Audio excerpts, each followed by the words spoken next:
Hello students, this is Waqar Ahmed, your economics teacher from Cambridge International School, Dasuha. And in today's class, we will be revising the remaining chapter 9, excess demand and deficient demand. In yesterday's lesson, we talked about what are the meanings of excess demand, inflationary gap, deficient demand and deflationary gaps are.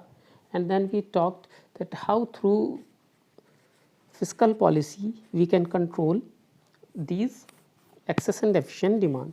Now in today's lesson we will revise the use of monetary policy, that how can monetary policy help us in controlling the situation of excess demand and deficient demand. So monetary policy generally has two type of instrument. One category is known as quantitative instrument and second category is known as qualitative instrument. This quantitative instrument category has got four instruments: bank rate or repo rate, second is cash reserve ratio or CRR, third is statutory liquidity ratio or SLR. We have, as you are aware, already studied about CRR and SLR during the topic of credit creation by commercial banks. Then the fourth topic is open market operation or OMO. Now these are the four parts of quantitative category. Now in qualitative category we have got four instruments, but in our syllabus we will cover only one, which is margin requirement. Just for your knowledge, other than margin requirement we have got selective credit control, moral suasion and direct action. We will not be covering those three topics in our syllabus. So here we can say that monetary policy instruments are five, which we will study in today's lesson. First, bank rate or repo rate, I am revising. Second is CRR, third is SLR, fourth is OMO and fifth is margin requirement. So first of all, let us talk about monetary policy. Monetary policy refers to the credit control or how to control money supply in an economy by central bank of that economy. So if we talk about RBI, then as we all know, and I told you in last lesson, that RBI although works under the government, but it is an independent authority or independent organization to which government can just suggest or give suggestions. Government cannot authoritatively or cannot directly ask RBI to do something. This is, you need to keep in mind. Government, or I should say that RBI works under the government but not under the control of the government. So RBI is an independent authority and it takes any action which it seems is fit for the economy of our country. So let us come back to the monetary policy. So basically when RBI changes, means increases or decreases the supply of high powered money in the economy and creates incentives or disincentives for the commercial banks to give or not to give loan to whosoever comes to it for loans, generally investors or firms. So I am just trying to make it simpler. Basically monetary policy is a medium through which RBI can control money supply in an economy or can make money supply attractive or unattractive for borrowers through its different instruments. So what is high powered money?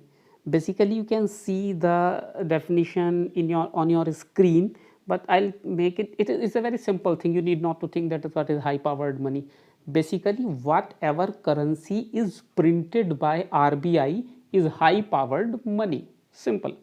Whatsoever currency or notes or coins are printed or minted by RBI is the total of high powered money in India. Simple. But I am just talk about this definition as well. The total liability of the monetary authority of the country. Monetary authority, RBI. Liability, whatsoever notes and coins it has printed are its monetary liability. So RBI is called the monetary base or high powered money. What are the parts of high powered money? Currency, notes and coins in circulation means when first RBI will print, then they will come into the circulation with the public. And vault cash of commercial banks. What is vault cash of commercial banks? It is that amount of the money which commercial bank has borrowed from RBI, but it is not in the circulation. Simple. Commercial banks has got large operations, they need lakhs and crores of rupees. So generally they borrow from RBI, and all of that borrowing is not at once used completely. Some of it remains with commercial banks, so that is the vault cash of commercial banks. Plus deposits held by the government of India and commercial banks with RBI. This is the second category.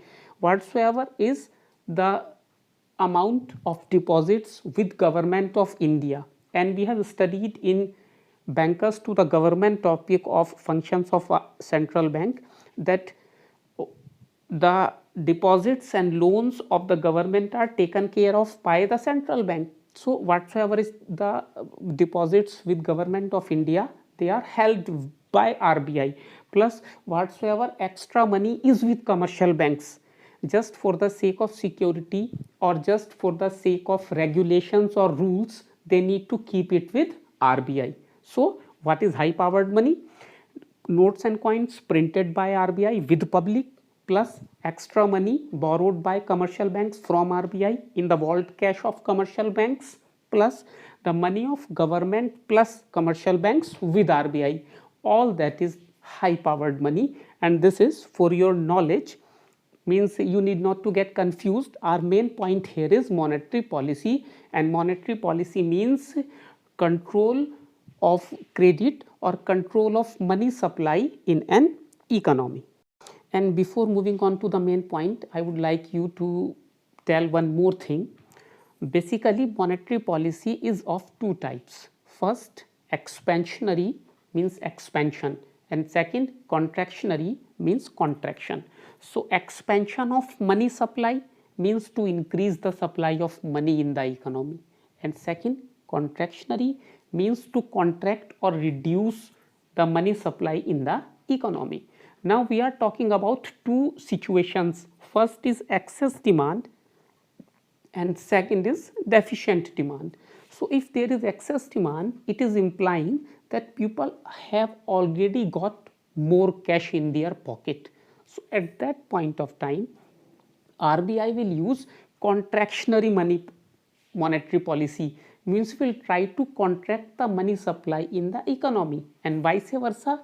If there is excess demand, if there is deficient demand, then RBI will try to expand the money policy, expansionary money policy. So excess demand, RBI will try to restrict or reduce the use of money supply, and deficient demand, RBI will try to expand or increase the use of money supply in the economy.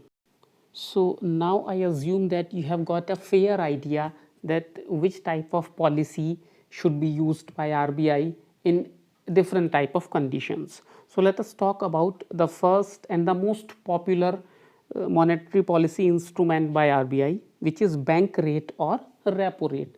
Generally both are same, we'll talk about them later. First, what is bank rate?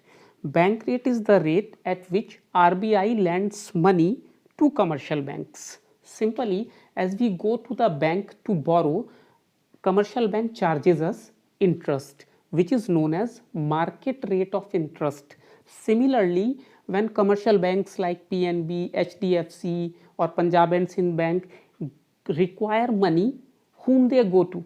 They go to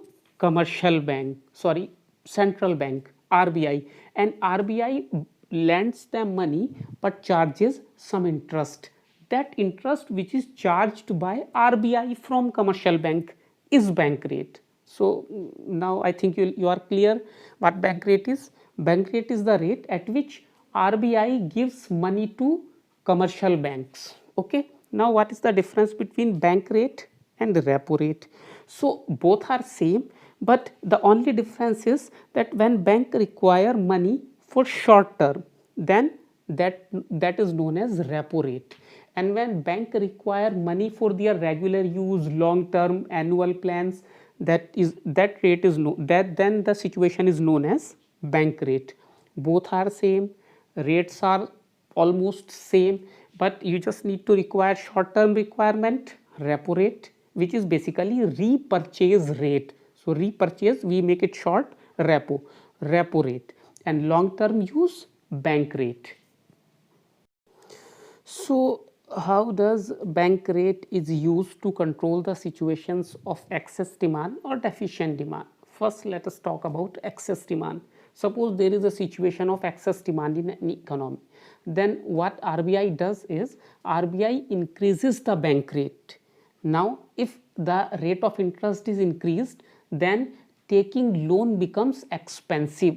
So what commercial banks do, they do two things, or the increase in bank rate creates two after effects. First is, now commercial banks borrow less amount from RBI because loans have become expensive, and second thing, if they borrow, then they lend that money to general public at a much higher rate of interest, much higher market rate of interest, which makes it costlier for general public to borrow, and both of these practices discourage the use of money or contracts the money supply in the economy. So excess demand, increase in bank rate, which discourage commercial banks and general public to borrow, and which contracts their demand, and it helps in improving the situation of excess demand.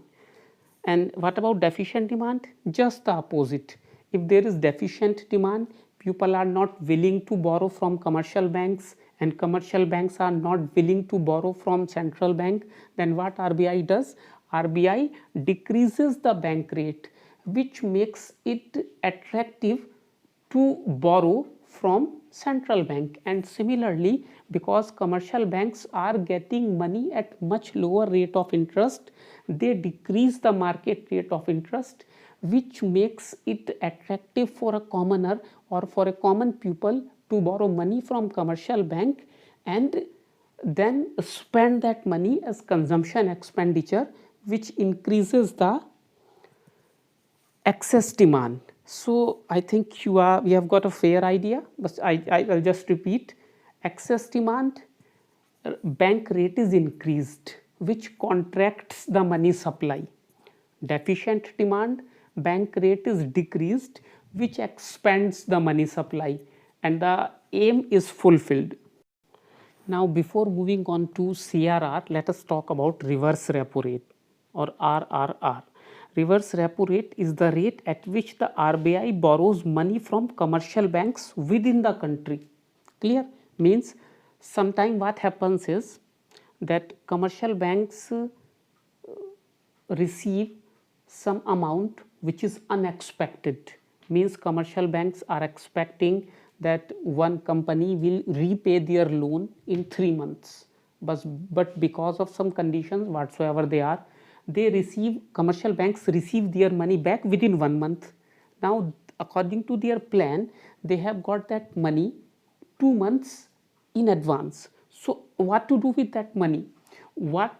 Whenever they receive this kind of money, and they generally keep receiving some unexpected gains or some unexpected repayment of loan on a regular basis.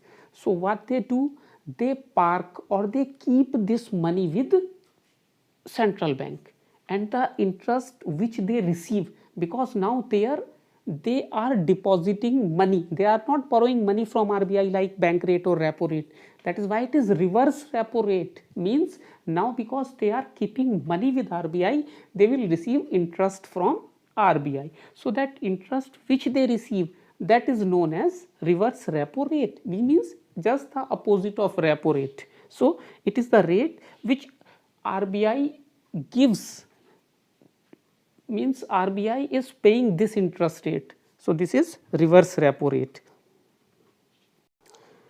So now cash reserve ratio or CRR, it is the minimum percentage of net time and demand deposits of commercial banks which they are required to keep with RBI.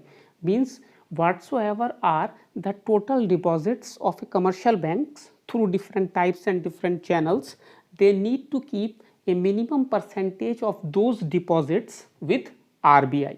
Now two things. First, this CRR is mandatory, means it is compulsory for every commercial bank to keep this percent of money with RBI. And second, RBI has created this CRR system to create public confidence, means if RBI has got a reserve, then in case of any emergency it can help a particular bank from this fund or from this cash reserve ratio fund, and that emergency can easily be solved and public will have full confidence in the banking system of the economy. Now, how CRR is used to solve the problems of excess demand and deficient demand. First, excess demand. If there is a situation of excess demand, then RBI will increase the CRR. RBI will increase cash reserve ratio, which will decrease the amount of effective cash resources with commercial banks, which will decrease or reduce their credit creating power, and which will lead to reduction in credit availability in the economy, and this will help in improving the situation of excess demand. Now let me simplify it. Suppose a bank has got 100 crore rupees of deposits and CRR is 5%, then they need to keep just 5 crore rupees with RBI, and they can use 95 crore rupees as cash resources through which they can create credit, and credit availability will be in the economy. But if RBI increases the CRR from 5% to 10%, then their cash resources will decrease, because now they need to keep 10 crore instead of 5 crore with RBI. So their effective cash resources will decrease, means they will have less cash to give as credit to the borrowers. So less cash resources, less credit creating power, less credit availability, and help in improving the situation of excess demand. Now what happens in case of deficient demand? RBI decreases the rate of CRR, which improves the health of cash resources of a commercial bank, and their credit creating power improves, and credit availability in the economy also increases. Now bank have got more cash to give as loan, more people will borrow, by borrowing their demand will increase, AD will increase, and situation of deficient demand can be improved. Now let us talk about statutory liquidity ratio. Basically there is just one difference between CRR and this statutory liquidity ratio or SLR. In CRR, the banks are required to keep that certain percentage of deposits with RBI, but in SLR the banks are required to keep a certain percentage of demand and time deposits with themselves in the form of liquid assets. Means if it is CRR, money will be kept by RBI. If it is SLR, the percentage or that ratio will be kept by that particular bank itself in the form of liquid assets. What are these liquid assets?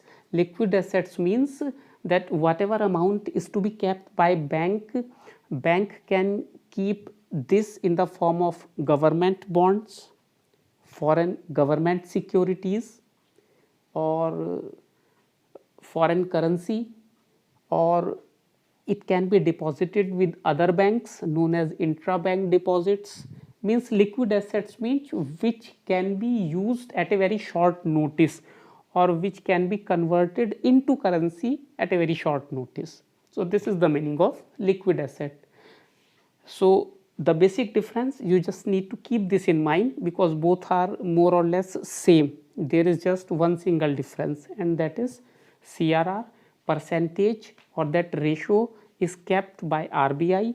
SLR, the topic we are talking about, that minimum percentage of deposits is to be kept by commercial bank with itself. Now, how can we use SLR to improve the situation of excess demand or deficient demand in an economy? The basic methodology or the basic logic is exactly the same which we earlier used in CRR. So, if there is a situation of excess demand in an economy, then SLR is increased by RBI, which leads to decrease or reduction in effective cash resources, which leads to reduction in credit creating power, and which leads to reduction in credit availability in the economy, which helps in improving the situation of excess demand. Vice versa, if there is a situation of deficient demand, then RBI decreases the SLR. When RBI will decrease the SLR, now commercial banks will have more cash resources to give as credit, which increases the credit creating power and credit availability in the economy, which helps in improving the situation of deficient demand. So, now let us talk about one of the most widely used and popular instrument by RBI, which is OMO or open market operation. It refers to buying and selling of government securities, popularly known as government bonds, by RBI to and from general public. Means when government or RBI wishes to have money, it can sell government bonds, and when it wish to reduce its debt, it can purchase those bonds from general public. And this process of buying and selling of government bonds by RBI on behalf of government is known as open market operation, and it is the most common method of expanding or contracting the money supply in an economy by RBI. So, how does this OMO method is used by RBI? Let us say there is a situation of excess demand in the economy and people have got a lot of money with them, as I have told you many times. So, in this situation, what RBI will do is RBI will offer or RBI will sell its or government's bonds to the general public. So, that extra liquidity or extra cash with public will go to RBI because they are buying something, buying government bonds, and when you buy something you need to pay. And how this payment is made? This payment is made by checks. All those pupils, banks, institutional investors, high net worth individual or companies, private or government, who have got extra liquidity has got that money in bank. Now they are buying something from RBI. So what they will do? They will make payment through check, and when they will, all of them will make that payment through check, the availability of money with commercial banks will decrease. So when the commercial banks will have less money, they will offer less money as borrowing, and it will help in improving the situation of excess demand. Vice versa, if there is a situation of deficient demand, then means people have got less money, then what RBI will do or RBI does? RBI purchases those bonds back and makes them payment. That payment is made through check. Now the money is back with commercial banks in the respective accounts of all those pupils and firms who have bought that bond from the RBI. So money is back into the system, money is back with commercial banks, the credit creating power, credit availability increases in the system, and AD starts improving. So if there is a situation of excess demand, RBI will sell the bonds. If there is a situation of deficient demand, RBI will purchase the bonds. Now last of the instrument, which is margin requirement. So basically margin requirement is the difference between the security offered for loan at the amount of loan granted by commercial banks. For example, let us say I have got a piece of land whose market value is 10 lakh rupees. But when I go with the papers of that land to the commercial banks, then I need to borrow some money. What commercial bank will do is it will offer me around 6 lakhs or 7 lakhs. So let us say that it offers me 7 lakhs against the property worth 10 lakhs. So what is the difference? That difference is 3 lakhs or 30%. So this 30% is the margin requirement, and this margin requirement is maintained by commercial bank to safeguard themselves against the future fluctuations in the market value of the security offered by the borrower. Because if a property is worth 10 lakh today, then its value may increase, that is the benefit of the bank, but its value may decrease as well. So then commercial bank will be in a negative situation. So to safeguard themselves, to make their position financially sound, there is always a margin requirement. So if there is a situation of excess demand, then RBI will increase the margin requirement, which will result in less cash in the hand of borrower. So less cash will result in less demand, and the situation of AD will improve. Vice versa, if there is a situation of deficient demand, then RBI will decrease the margin requirement.